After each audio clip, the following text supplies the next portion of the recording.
We're all human. And it's important to know that doctors are people too. Doctors have emotions, they have passions in life and hobbies, and they enjoy participating as active members in the communities where they practice medicine. Doctors have families, friends, and relationships. While the latest in healthcare and the most current treatments for ailments will be topics on this Doctors Are People Too radio TV show, the focus will be in learning more about the interesting aspects in a physician's life and what they do away from the doctor's office or operating room table. Hello, South Florida and beyond, and welcome to Doctors Are People Too, now live on 95.3 FM, also available on amp2.tv on YouTube and Facebook.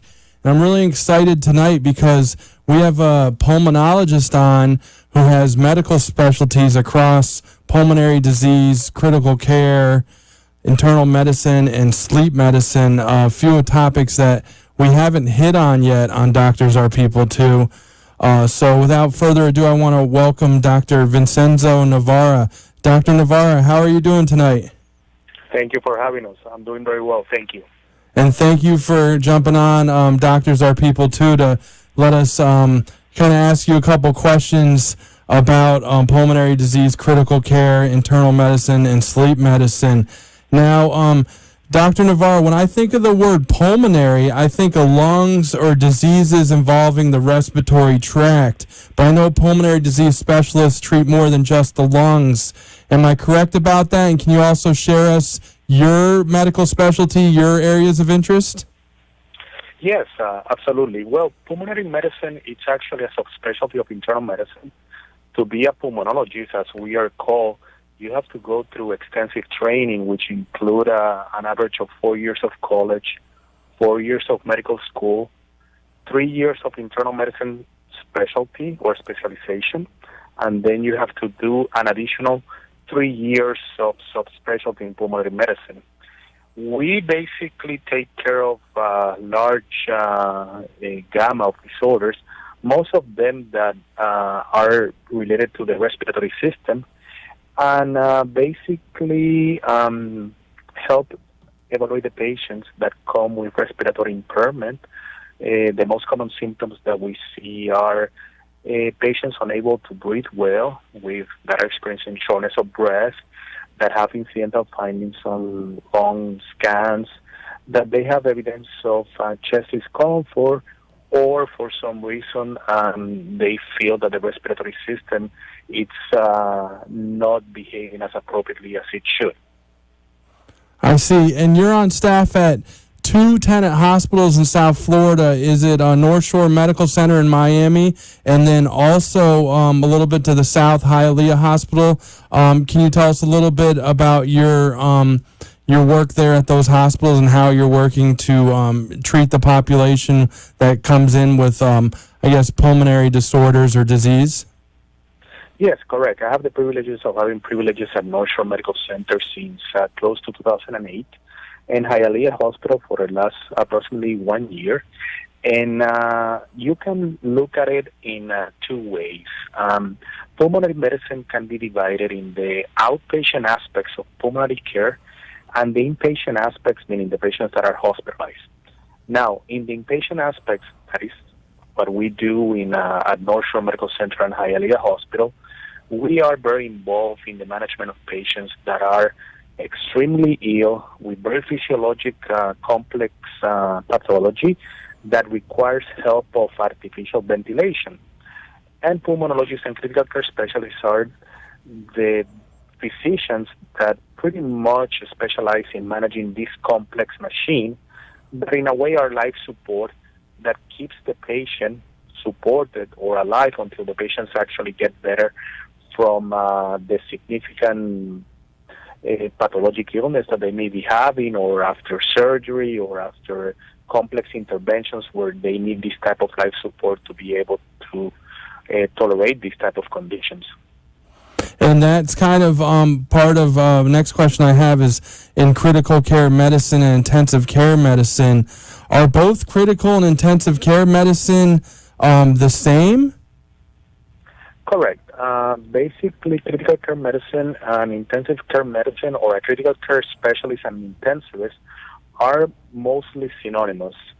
In the fields of medicine, you can say that it's one of the newer fields, although the Board of Critical Care Medicine has been recognized by the American Board of Internal Medicine since 1987. But in comparison to other specialties such as general surgery or obstetrics gynecology or subspecialties such as cardiology or gastroenterology, is somewhat considered a newer field. We specialize in complex physiological problems. We specialize on patients that are extremely ill and trying to recognize problems before they escalate to another level. And we specialize in all the high-tech equipment that keeps the patient supported in intensive care unit when they are extremely ill. Well, let's go into that. One of the things, I was doing some research on critical care medicine and intensive care medicine. I came up with the topic of organ support. So are you able to, as a critical care medicine and intensive care specialist, are you able to treat specific organs in the body, or is it all the organs? Well, for the most part, we have a very range of knowledge that allow us to take care of most organ systems when the patients are critically ill. Now, we do this with a multidisciplinary approach. We help with the high complexity physiologic cases and high complex metabolic derangement, but with the help of other specialties as we feel is appropriate. For example, we work hand in hand with cardiologists when the patients are having cardiac failure from heart attacks. We work hand in hand with gastroenterologists when the patients are in shock state that might be related to severe bleeding from some form of ulcer or other diverticular disease or other type of gastrointestinal pathology. So we work as a multidisciplinary approach. As the critical care specialists, to put it in a simplistic way, we are like the quarterback of the care of the patient when the patients are in the intensive care unit, but definitely we don't work alone. We work all as a multidisciplinary team for the best of the patient. I see. So it's a very team-centered approach, and you're the quarterback, but you also you need the whole team in order to be successful. Correct. That's very, very true. And let me just give the info out again. This is Dr. Vincenzo Navarra. He's a pulmonary disease, critical care, internal medicine, sleep laboratory specialist. Dr. Navarra, you really do it all. Wow. That's and critical care and intensive care medicine is obviously a huge part of it. Dr. Navarra is on staff at North Shore Medical Center. That's 1100 Northwest 95th Street in Miami. It's just west of I-95. I've actually been to the hospital a few times, and it's very easy to get to off of Interstate 95, whether you're coming from the north or the south. And the website there is northshoremedical.com. The number at North Shore Medical Center is 305-835-6000. That's 6000. And Dr. Navarro is also on staff at Hialeah Hospital, 651 East 25th Street in Hialeah. The number there is 305-693-6100. And easy website there is hialeahhosp.com. That's HIALEAHHOSP.com.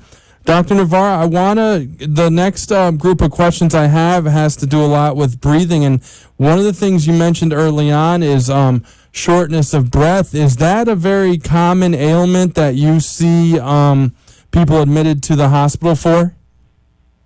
Correct. As a pulmonologist, one of the reasons that I get consulted the most is for evaluation of shortness of breath. That is a little more complex for the general internist to evaluate.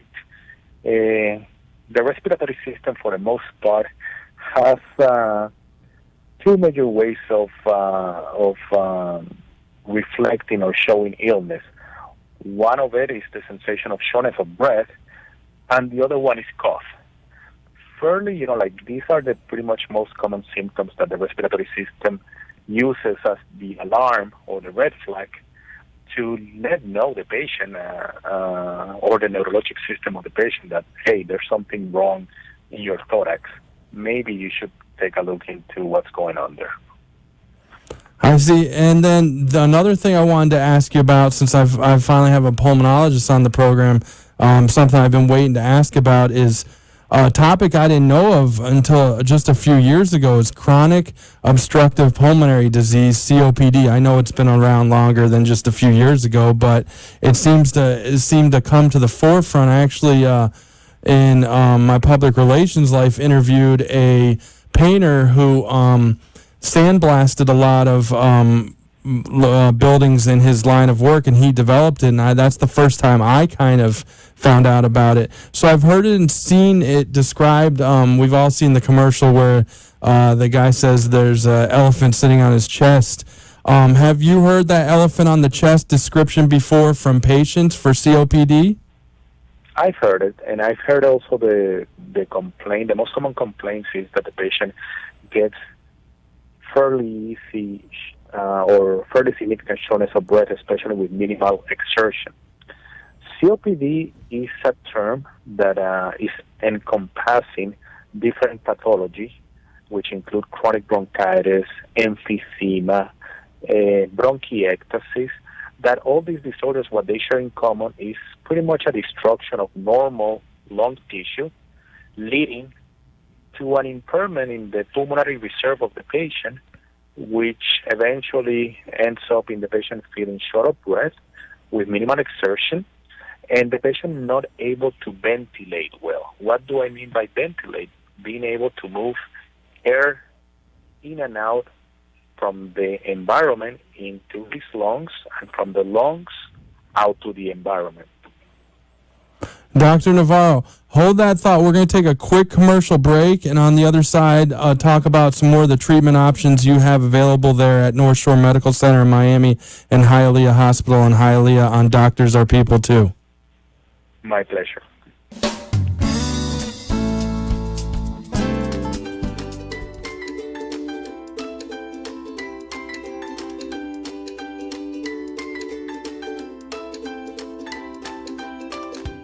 My dad is a cardiologist, and so I have two brothers, and we were all equally painful to my mom. And so to get us out of the hospital, we would go on rounds with him on Saturdays and Sundays in the hospital back in Oklahoma City.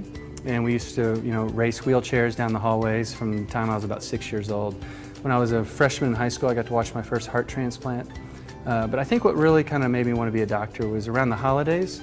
The house always filled up with tons of gifts from thankful patients, and to impact people's lives like that in a positive manner was something that was very exciting to me. I'm very patient-oriented. I care about the patients both professionally and personally, and not only about their result, but also that I'm passionate about new technologies. I'm passionate about research, and I'm passionate about offering them the best technology available with the lowest risk and with the best outcome. What you want in a physician is someone who is personable, works as a team, embraces new technology, is clearly accomplished, but I think most importantly is somebody who you get confidence in. And the way I would have confidence is if I had a condition, I would read as much about it as I could before I showed up, probably off the internet, and then ask very directed questions. I do a lot of exercise. Running is what I use to kind of calm my brain down and kind of sort my thoughts out. So I enjoy, I just will put my shoes on and go for a run, and then I do mix in a little bit of yoga, something probably not many people know about me. I keep that on the down low, but so I do some yoga, and I go to the gym like most people.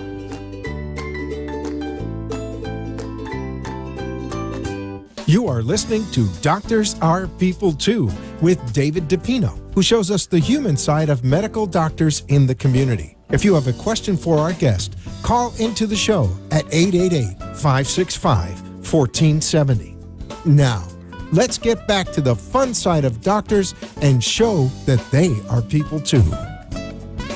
And we're back on Doctors Are People Too. We're here with Dr. Vincenzo Navarra, pulmonary disease specialist, critical care, internal medicine, sleep laboratory, and sleep medicine.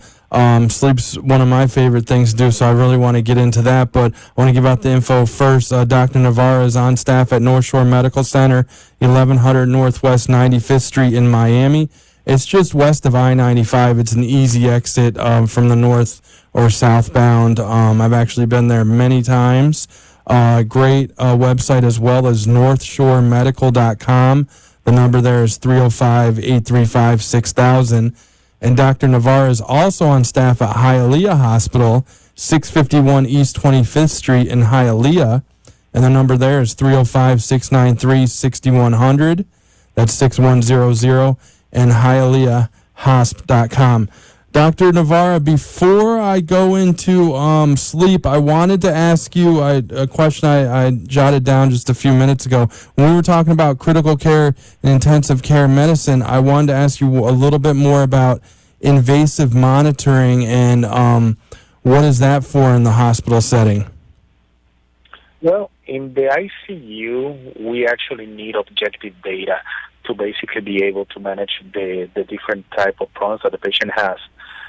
Some of that data we can obtain it non-invasively by using some form of radiologic input, X-rays, CAT scans, MRI. But some of the data, unfortunately, the only way that we can obtain it is by using what we call invasive monitor. So invasive, by definition, is that it goes basically inside the patient through either some form of port of entry. It could be the gastrointestinal system. It could be Foley catheters through the urinary system, or it could be vascular related. That it could be catheters that we put into the central circulation near heart chambers, so we can monitor different very complex physiologic parameters, such as the amount of volume that the blood vessels have inside, the amount of pressures in different cardiac chambers, and all these things allow us to basically do adjustments in the care of the patient towards the goal of improving the patient outcome. It's amazing, and that along with the organ support and the critical care and intensive care medicine at both North Shore Medical Center and Hialeah Hospital is just outstanding. You told us before it's a team-centered approach, and while you're the quarterback when it's critical care and intensive care medicine, it's obviously the whole team needs to come together for the best outcomes with the data they're getting from the monitoring and the team-centered approach on the organ support. So that's just fascinating the way medicine's moving. I just find that every week we do this, how fascinating it is. What's going on in the hospitals and the offices. It's just a great time to be alive. Now, I wanted to ask you a few questions. Also, sleep medicine came to the forefront in the last few years, decades. Can you explain sleep medicine and the ways it can help with overall health and quality of life? Yes, correct. The sleep disorders is actually a fairly new specialty in the field of medicine. Because sleep has been recognized to be a complex physiologic process that has very important functions. And if the sleep of a patient or that homeostasis or that equilibrium that the patient is supposed to achieve during the sleep, so the sleep can be restorative and refreshing and does the functions that it's supposed to do, is not there, then this can translate into very, very serious consequences for the patient during the daytime, such as higher risk for strokes, higher risk for heart attacks, such as high levels of anxiety, weight gain, high levels of stress. So with the recognition of that, then the field of sleep medicine is the field that is dedicated to study if there's abnormalities in what it's supposed to be the normal sleep patterns of the patient that may translate to consequences during the daytime and affect the lifestyle and the well-being of the patient. Now, do you offer sleep studies at both North Shore Medical Center and Hialeah Hospital? That's correct. Oh, wow, both hospitals. Okay, so how does it work from a patient standpoint? Do we just talk to our primary care physician, and if they see something, ask them for a script to do a sleep study at the hospital, or is it something that they suggest on their own? How does it work? How do we get into do one? Well, it's a little bit complex, and it depends on a different type of data. It depends on what type of insurance the patient has. The patient sometimes can even call himself and request the sleep study himself if he feels that he's having a serious sleep disorder. Now, my recommendation is that the patient discuss this with his primary care physician, and the patient is directed to initially undergo a sleep disorder consultation with a sleep specialist. And then, based on this, the sleep disorder specialist can order the tailored sleep study that will address the problem that patient is complaining about. A sleep test, by definition, come in different flavors. Although everybody thinks that, I'm just going to have a sleep test and I'm going to sleep in a sleep center or a sleep laboratory where they're going to hook me up to all these cables and they're going to monitor my sleep. There's different things that we tweak during the sleep study to try to address and look for the reason or the cause of the patient's problem. For that reason, I always recommend for the patient to undergo a sleep disorder consultation first prior to undergoing polysomnography. That is the term that we use to call as a sleep test.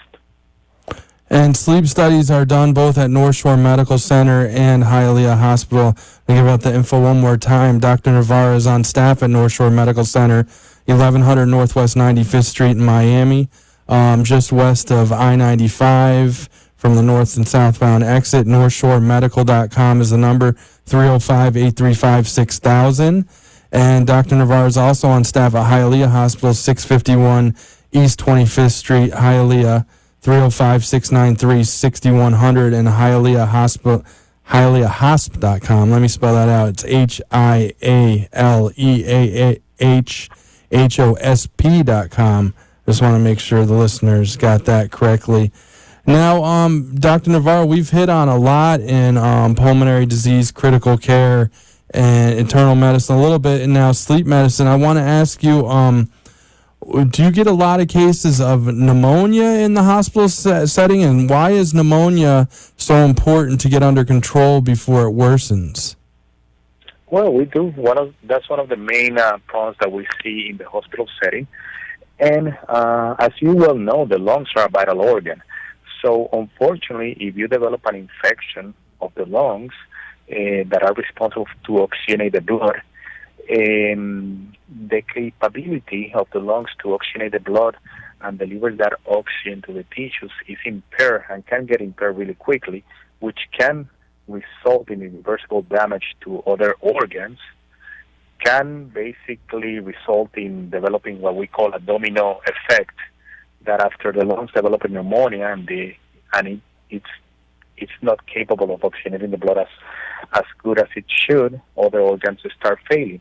And also, if you don't treat pneumonia fast, there can be significant destruction of healthy lung tissue that might never be able to completely recover back that tissue after the pneumonia is treated.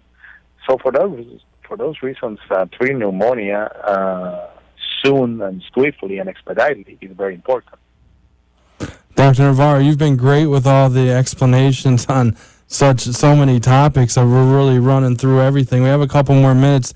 I wanted to ask you also, because we have a pulmonologist on, how is asthma diagnosed and treated? I've had a friend who had asthma growing up, but I never really knew much about it because it was pretty under control. She carried a inhaler, but I never saw her have an episode. But in the hospital setting, how is asthma diagnosed and treated? Normally, it's mostly treated based on clinical history, which means basically the subjective data that the patient gives us of episodes of shortness of breath associated with wheezing that comes and goes, especially when the patient is exposed to something that triggers or an antigen that the patient might be sensitized to. In the past, and still in some academic centers, the formal diagnosis of asthma can be established by what is called a metacalling challenge test or bronchoprovocation test, which in simple terms entails subjecting the patient to a known dose of a substance that can produce bronchoconstriction and bronchospasm, and see if the patient develops bronchoconstriction and bronchospasm, or trying to induce an asthma attack. I So see. for that reason, it's actually not done that much anymore in the private practice because it can be dangerous. In difficult cases to diagnose, we still do it, but for the most part, it's a clinical diagnosis where the patients come with the symptomatology. We also do physical exam, and we do certain radiologic data to rule out other type of illnesses that may present like asthma. And once we do that, and we are fairly certain the patient may have history of asthma, then we start therapy for that.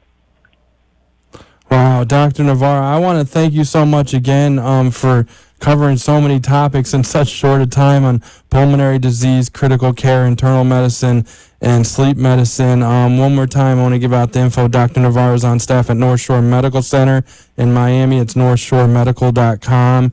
And also Hialeah Hospital. It's hialeahhosp.com. That's HIALEAHHOSP.com. I got it right that time. Dr. Navarro, will you come on Doctors Are People Too again on the future and let us ask you a whole bunch more questions? I'm sorry, what was that? Well, I just wanted to ask you if in the future maybe you come stop by again on Doctors Are People Too. Obviously, my pleasure. It would be my pleasure, definitely. All right, thanks again. And we'll be back on the other side on Doctors Are People Too. I make a dinner for me and my girlfriend. We ate, we enjoyed. The dinner was very good. She was ready to go to sleep. I said, okay, I'm going to stay on the couch a little bit to watch TV. I started to feel something in my throat, like I was choking. And all of a sudden, I feel the pain, the sharp pain, like somebody put a knife in your back and open and do like this. That was when I called my girlfriend. I said, you have to take me to the hospital. I couldn't die. When they were doing the test, they saw something was weird. My valve was ripped. I said, God, please help me to get out of this. Dr. Valle was on call. He was who performed my surgery. I describe like an angel. I describe like he was there to do that for me. My girlfriend, my son, he told me when they saw him getting out from the operation room, he was sweating. He was tired to be there for 10 hours. For me, it's unbelievable. I can walk, I can exercise a little bit, and I can drink red wine, that light red wine. Of course, 1 glass or 2 glasses. I see the life different. And I want to see my granddaughter to grow and my son to get old. So I wanna live. I think that God gave me one more chance in life, and I had to take advantage of this.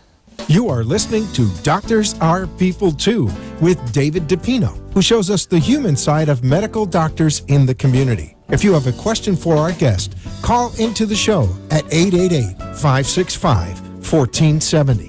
Now, let's get back to the fun side of doctors and show that they are people too. Hello, South Florida and beyond, and now live on 95.3 FM and amp2.tv on YouTube and Facebook. Welcome back to Doctors Are People Too. I just want to take this time to introduce this next guest, an amazing interventional cardiologist, and he does so much more. Dr. Miguel Diaz. Dr. Diaz, how are you doing tonight? Doing good, David. Thank you for having me. It's a pleasure to be here. And thanks for coming on Doctors Are People Too. I know you've been very busy. We're going to talk about a lot of the new things you have going on. But let's start first when I first saw your medical specialty, clinical and interventional cardiology. Now, I know a little bit about interventional cardiology, and you can correct me if I'm wrong, is the catheter-based treatments of heart disease in a nutshell. But I'd love to hear you explain the two medical specialties that you spend your life doing. Well, sure. Clinical cardiology is what I think all of us as cardiologists do. It's how we train initially, and for an easy way to describe it is office-based cardiology and hospital-based cardiology, dealing with patients on a regular basis in a non-invasive way. So, in other words, not doing procedures.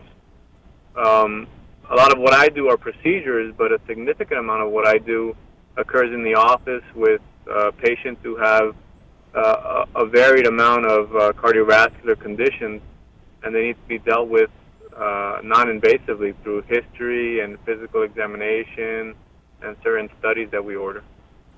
And a very busy office it is. It's in Hialeah, and Dr. Diaz is on staff at Palmetto General Hospital, which is located at 2001 West 68th Street in Hialeah. It's easy exit right off the Palmetto Expressway. I've actually been there a few times. The number's 305-823-5000, and palmettogeneral.com is a great website. And then you were mentioning your office, very busy office, but see patients in a very timely manner. I've been there a few times as well. It's actually an office with tenant Florida Physician Services.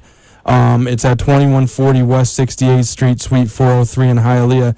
It's just across the street from the hospital, so it's a very easy area to get in and out of. Dr. Diaz, let's dive a little deeper into the heart of the matter. I know one of your areas of interest is in treating mitral regurgitation. What exactly is mitral regurgitation? So the mitral valve is one of the heart valves, and mitral regurgitation is when that valve is not competent. So it leaks. During a certain part of the heart cycle, the valve's supposed to close, and none of the blood is supposed to leak backwards. But when the valve's not functioning properly and blood starts leaking backwards, you get mitral regurgitation, and it's important because if it becomes severe, it can lead to a backup of fluid into the lungs, and it can cause a significant amount of shortness of breath, what we call CHF, and pulmonary edema. Wow. Now, are there symptoms that someone would be able to notice, or maybe a family member could notice with mitral regurgitation, or is that something as a cardiologist in the office and the hospital setting that you're checking for in your checkup? Yeah, I mean, that's a good question. There's a combination of things. Sometimes patients or even family members might notice their relative just getting more winded, and the patient themselves might notice that they just can't quite do what they used to, and that'll generally be the first symptom. So dyspnea, which is shortness of breath with activity, and then if things get really bad, they'll start to get shortness of breath just when they're laying down. And sometimes we'll hear patients tell us that they need 2 or 3 pillows when just a few months ago they could lay flat in bed. And then they'll start to get other signs, sometimes like swelling of their legs and of their feet, and then eventually chest pain. Some patients will even pass out. There's a subset, though, of patients that won't have too many symptoms, and we see it sometimes in older patients. They kind of change their lifestyle. They change their activity level almost subconsciously so that they don't bring on the symptoms. And when you ask them in the office, they may tell you that they have none. But if you do some studies on them, like a treadmill test, for example, you'll notice that their exercise capacity is quite low. Now, some interesting things you said there. So, the human mind actually it knows to it's kind of making the person prop themselves up. So that the blood can flow back down where normally you're lying down, but now you're all of a sudden propping yourself up. Is that what's going on there? Yeah. When Wow. we lay flat, we rely on the heart pump and the fact that it's pumping properly and in the right direction. And when you have either a weak pump or you have a pump that may be strong, but one of the valves is incompetent and blood's leaking the wrong way, you will have just because of gravity's sake, you will have a tendency to accumulate fluid in the lungs. Wow. And then you also said subconsciously the mind kind of alters the thinking there of thinking that they can get by with the condition. Is that why it's so important to if you're on a schedule to see a cardiologist or primary care physician to see them on that regular basis? Yeah, absolutely, and we see it all the time. Particularly, like I mentioned, we're seeing an older subset of patients, and I think in younger, very active patients, if they were to develop a problem with their mitral valve and have severe mitral regurgitation, they'll kind of pick that up quickly, right? So they'll notice that they can't do what they used to. But in patients who are pretty sedentary and don't do as much activity normally, it may not be as noticeable to them. And so that's why it's important to get a proper evaluation sometimes if you're scheduled for it, get an EKG, get an echocardiogram, because if these things are caught early, they're a lot more treatable than if they're caught late. And one last thing about that mitral regurgitation, I think you mentioned it before, that is a life-threatening condition? Absolutely, it can be. It's associated with heart failure, and eventually, heart failure is the number one cause of hospital admission in the United States. And it's been an epidemic for a while, but it's a growing epidemic. And as the mitral valve continues to leak, eventually the heart muscle starts to weaken. And when the heart muscle weakens, that's called cardiomyopathy. And together with that comes, it's kind of a vicious cycle. More heart failure begets more heart failure, and eventually patients are at risk for arrhythmias, which can be life-threatening, and respiratory failure from fluid in the lungs, which can definitely be life-threatening. Wow. Thanks for explaining that. That's a serious condition we don't want anyone to have, but if they do, there's a team of specialists in South Florida right here to take care of it. Dr. Diaz, you're part of the team with Tenet Florida Heart and Vascular Network, and I know that one of the procedures you do is the transcatheter mitral valve repair. Can you explain that, also known as TMVR, an abbreviation? Can you explain the transcatheter mitral valve repair and let us know how long you've been doing those? Yeah, sure, David. So traditionally, when a mitral valve has needed to be repaired, it's been repaired surgically. Years ago, that was with an open heart surgery, and eventually, fortunately, we've developed techniques for doing it with a less invasive approach. And most recently, we've been able to do it through this transcatheter approach. So for patients who are very high risk for conventional surgery and they can't go on the heart-lung machine, the bypass machine, they have no other options. Previously, they had no other options, but over the last few years, we've developed this technology for, like you mentioned, percutaneous mitral valve repair. Patients may have heard of it as the mitral clip. So it's a way to, through a catheter in the leg, we can thread a clip, which is based on an old surgical model called the Alfieri stitch. We can place a clip on the mitral valve and help approximate the edges so that the leak is not nearly as severe. And the results have been excellent thus far. Patients have been admitted to the hospital much less. Their heart function has improved. And for those that are the right fit for this procedure, it's been life-saving. And you're doing that MitraClip procedure at Palmetto General Hospital, any other hospitals in South Florida? So Tenet, the Tenet network, like you mentioned, the procedure is done at Palmetto Hospital. We did our first case in August, and we've got several cases lined up that are being evaluated. It's also done at Delray Medical Center. Dr. Bridge Maney, who's our regional director of transcatheter therapy, has been very, very gracious. He's an expert on this procedure, world-renowned expert, and he's been very gracious with his time and his energies, and he's helped us develop the program at Palmetto, and hopefully we're going to keep growing it in the next several months and years. And that's transcatheter mitral valve repair with the MitraClip at Palmetto General Hospital. Palmetto General Hospital's address is 2001 West 68th Street in Hialeah. It's just the easy exit off of the Palmetto Expressway. The number's 305-823-5000, and it's palmettogeneral.com. And we're here with Dr. Miguel Diaz, clinical and interventional cardiologist with Tenet Florida Physician Services. His office is at 2140 West 68th Street, Suite 403 in Hialeah. And his number there is 305-817-1344. Now, Dr. Diaz, you're also on staff at Coral Gables Hospital, and you still have an office in Miami as well?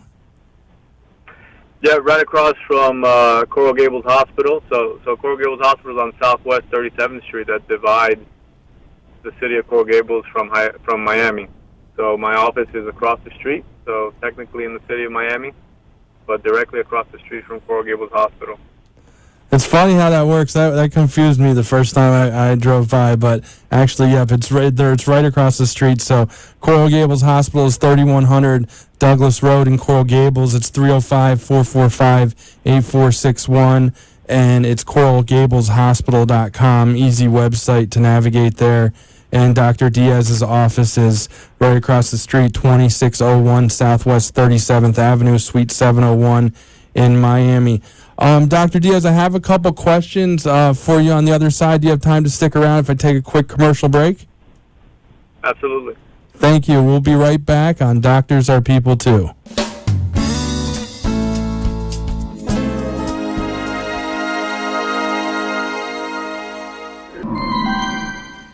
Hi, my name is Dr. Rahul Agarwal. I'm an interventional cardiologist in Jupiter, Florida. I did my medical school at the University of Florida and my internship and residency at the same program. I did my chief residency also at Chance, and then did my cardiology and interventional cardiology at Wake Forest University in Winston-Salem, North Carolina. I specialize in general cardiology, interventional cardiology, and nuclear cardiology. Even though I'm an interventional cardiologist, the majority of my practice involves general cardiology. General cardiology is a pretty broad spectrum in that it involves rhythm problems such as atrial fibrillation, heart disease such as coronary heart disease, congenital heart disease, high blood pressure, and cholesterol problems. I do procedures such as cardioversions, which involve trying to convert the patient back to a normal rhythm if they have an arrhythmia. I also deal with plumbing problems such as the coronary arteries, which if they're blocked, I can do angioplasty and stents, which involves balloons that open up the arteries. And these stents act as scaffolds that keep these arteries open. I really do believe in preventive medicine, and one of the areas that I really focus on is diet. One can really get caught up on the pills aspect and the exercise. And diet we talk about a lot, but unless one really has some guidance as to where to go with diet, it can be quite difficult. So I do give my patients homework in terms of books or movies that they can rent or obtain so that they can get educated. Our cardiology office is located in the Abacoa area of Jupiter, Florida, conveniently located between two of the local hospitals. We provide echocardiography, stress testing, ultra monitoring, and general cardiology office visits. We really pride our practice in its staff, who are very courteous and professional. We believe that under our care, you'll feel the same way too.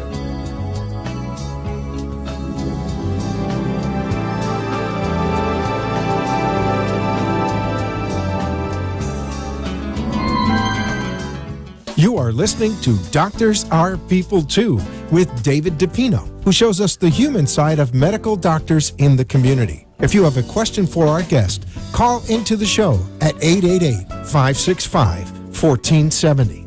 Now, let's get back to the fun side of doctors and show that they are people too.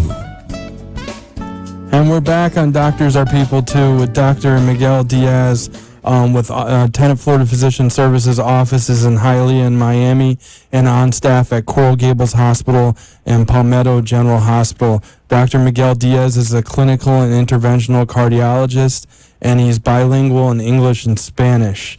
Dr. Diaz, I want to get a little bit more into the MitraClip. How long does a procedure like that take?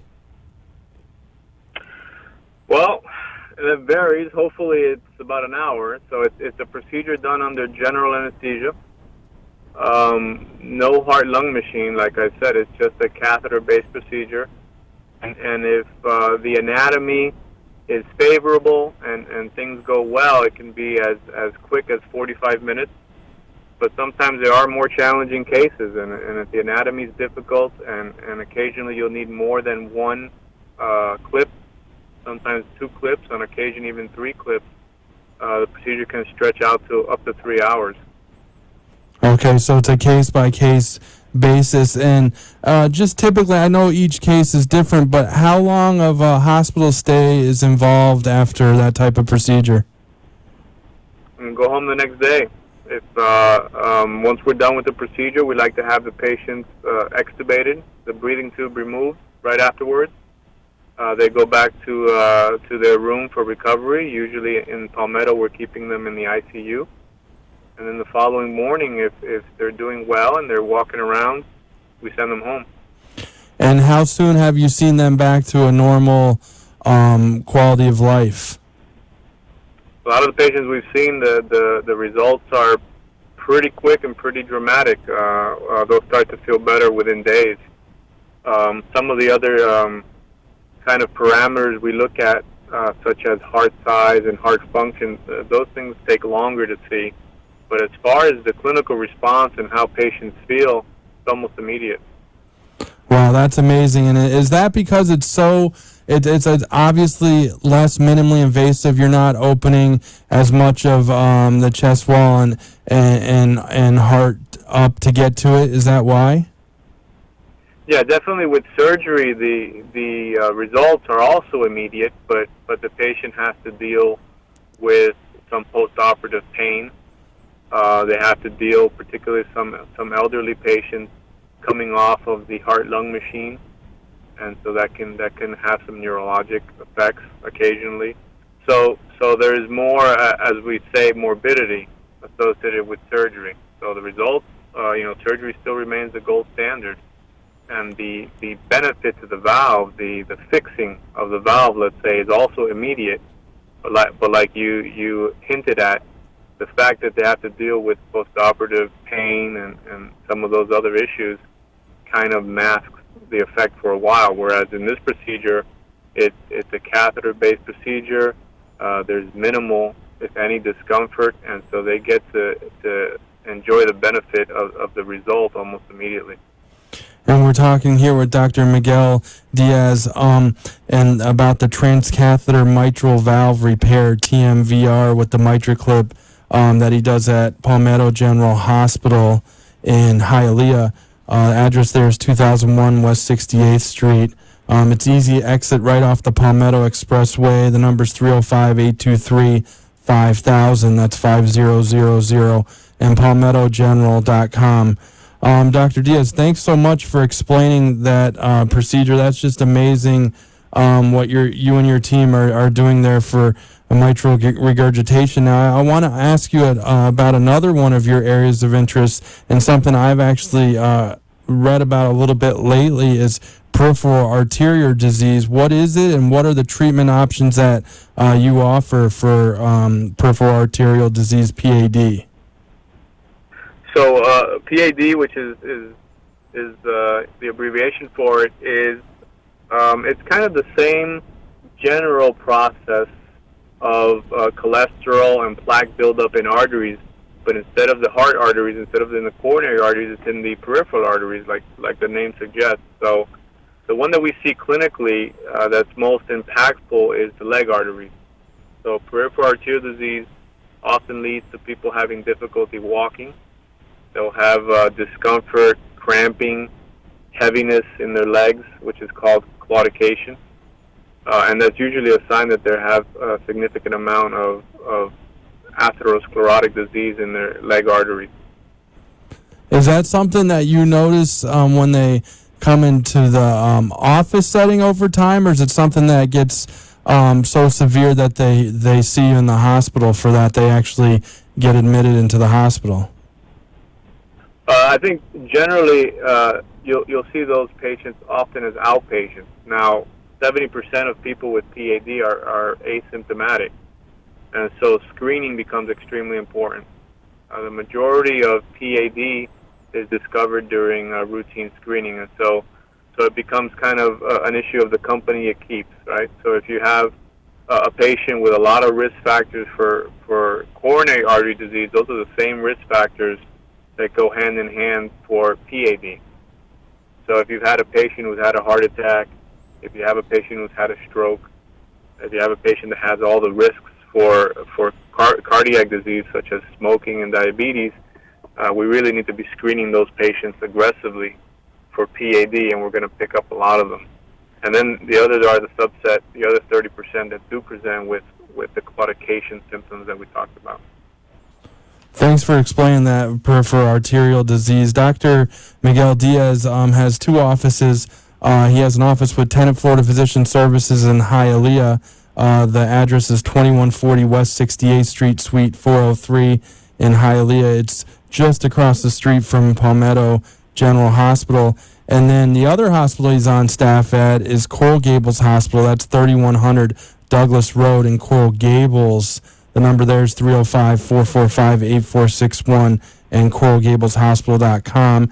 And Dr. Diaz told us right across the street from that hospital is his TFPS Miami office, 2601 Southwest 37th Avenue, Suite 701 in Miami. And if you want to learn more about Dr. Diaz, you can visit coralgableshospital.com, but also tfpsdocs.com. That's tfpsdocs.com. He's got a website profile there with all of his areas of interest, phone number, professional experience, and diseases and conditions and treatments and procedures that he offers to help out with the heart. So, Dr. Diaz, I wanted to ask you, you've been so gracious explaining so many different topics so quickly for us. I want to ask you an easier topic. Why did you become a doctor in the first place? You know, that's actually probably a harder question than the ones you've asked. Oh, no. Okay. I don't have that epiphany. I don't have that epiphany type of moment that a lot of people have where they realize they would be a doctor. But I think that I always kind of was drawn to the idea, drawn to the concept of the fact that it is kind of an art. It's a field where you learn a lot of science and you apply a lot of technical things. But at the end of the day, it's about people. And it's about connecting with people and the uniqueness that each person and each patient brings to the relationship. So that fine line has always, something that I've been drawn to. And my brother went into it, so I kind of followed my big brother too. Oh, what medical specialty is he in? He's an intern. It's internal medicine. Oh, wow. Here in South Florida? Yeah, Coral Gables. Oh, wow. Awesome. So it's a family at Coral Gables. Well, every hospital is, but definitely for you. Now, I wanted to also ask you, what are your hobbies and passions in life outside of practicing medicine? I know you're a very busy clinical and interventional cardiologist. I've actually been to your office a few times. So do you ever have time to, obviously have time to get away, but what are some of the things you focus on when you do? Well, I'm here right now. Right before I called you, I'm at my kid's baseball game. So my wife and I, we have 3 kids, and they're at that age, 10, 7, and 5. So we spend the weekends chasing them around at the park a lot. My son plays baseball. The girls play soccer. So it's a lot of family activity for us on the weekends. And then certainly whenever time allows, we try to get away, different vacations, anywhere we can think of at the given moment. That's great. A family man, and it sounds like it's a family of medicine, with your brother being an internist as well.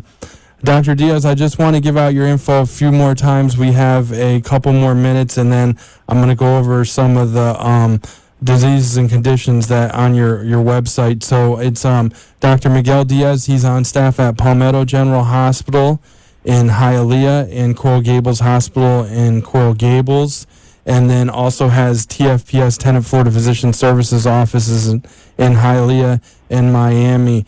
Now, I saw on the website tfpsdocs.com, where your website profile is, there's a diseases and conditions and treatments and procedures tab there, and I clicked them, and I had already looked at your areas of interest before the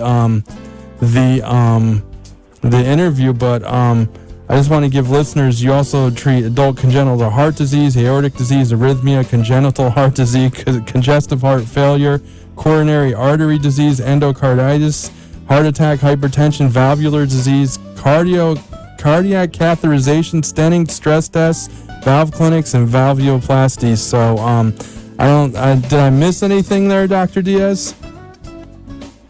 You might have, but I think that's more than enough.